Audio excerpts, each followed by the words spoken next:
All right, BC Calculus section 9.6 is called the root test.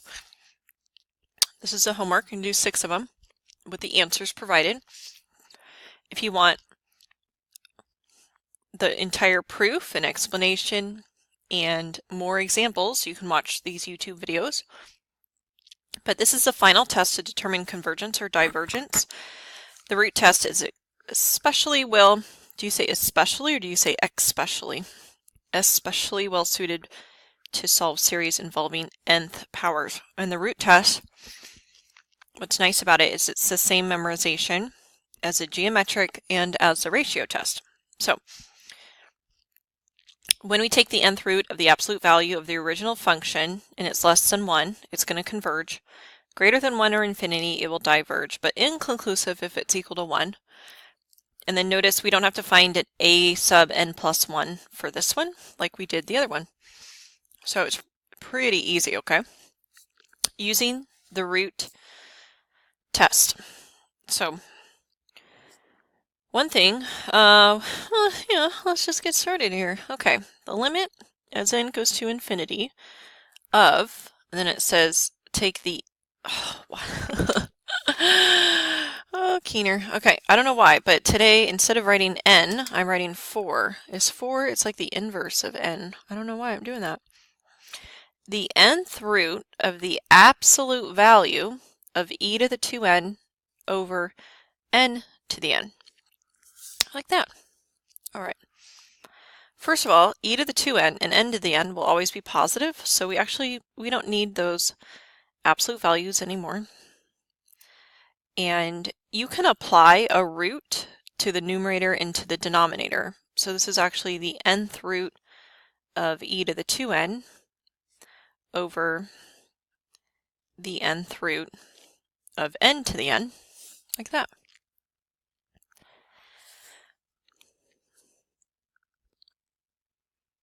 Oh, the lights. Let's see. Adjust. Okay. The nth root of e to the 2n, the nth root cancels the power of n, and we're left with e squared. All over, the nth root cancels the power of n, and we're left with over n. All right, what's the limit as n goes to infinity of e squared over n? The denominator's growing without bound. The numerator stays the same at e squared. So this is equal to 0. Is 0 greater than 1 or less than 1? 0 is less than 1. Thus, a sub n converges. And we say absolutely? Sure we do, because it says it up there. Converges absolutely. Absolutely. Miss Keener, it can't be that easy. It kind of is, you guys. This one's kind of, I mean, look at this one. This one has an nth power, so what's going to happen when we take the nth root? Well, it's just going to cancel that power, right? And we'll be left with what's on the inside. What's on the inside? N over n, same over same. And this is 3 halves. 3 halves is greater than 1. So this will diverge. What happens to the negative? We're taking the absolute value, right? Okay, we just did number 2 all in our heads. Let's show our work now. The limit as n goes to infinity of the nth root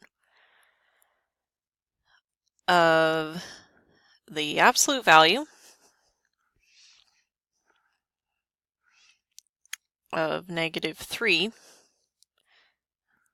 to the nth power, that's an absolute value over there, to n plus 1.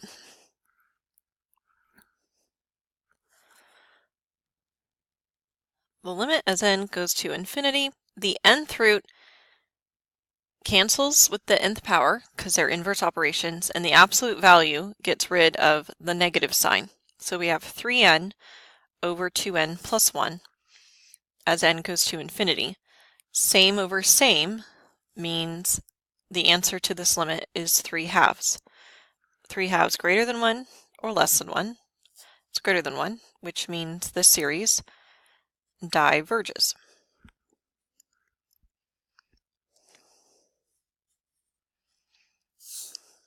All right, example 3. Let's see. We're going to do the nth root. So we have the limit as n approaches infinity, the nth root This is silly. Let's see here. Okay, the nth root's going to cancel with that n. You guys, do you see how that's n to the n times 2? That's the same as saying n to the 2n, because you can multiply power of a power. So I'm going to rewrite the limit, because we haven't taken the limit yet. But the nth root is going to cancel with that nth power, and we're left with n factorial. And the nth root's going to cancel with that n, and we're left with n squared. Ooh, okay. So what we need to know now, as n goes to infinity, which one is growing faster? Is the top growing faster, or is the bottom growing faster? Let's pick a number. So let's pick 10, okay? If n were 10.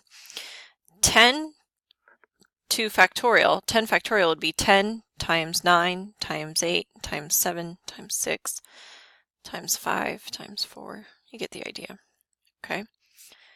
And if we picked n is 10, then the denominator would be n squared, which is 10 times 10.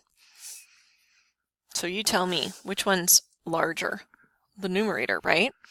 So if the numerator is growing faster than the denominator, then this limit is infinity.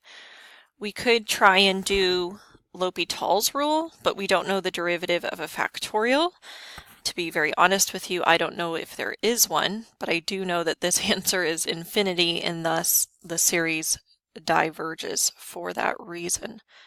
So go ahead, Google derivative of a factorial to see if you can use L'Hopital's rule. These are the 3 examples I've done. Most of the time, you guys, it's going to be this straightforward. The n's going to cancel, and you're going to do that. Now, your assignment is 39,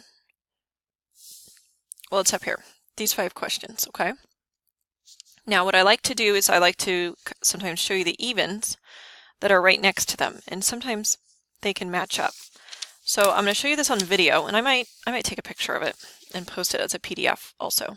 But if you just want to pause that, you can copy them, you can just look at them, you can reference them, okay? You don't have to copy it, I just wanted to show you that you're going to do 39, 41, 43, 45, 47, and 49.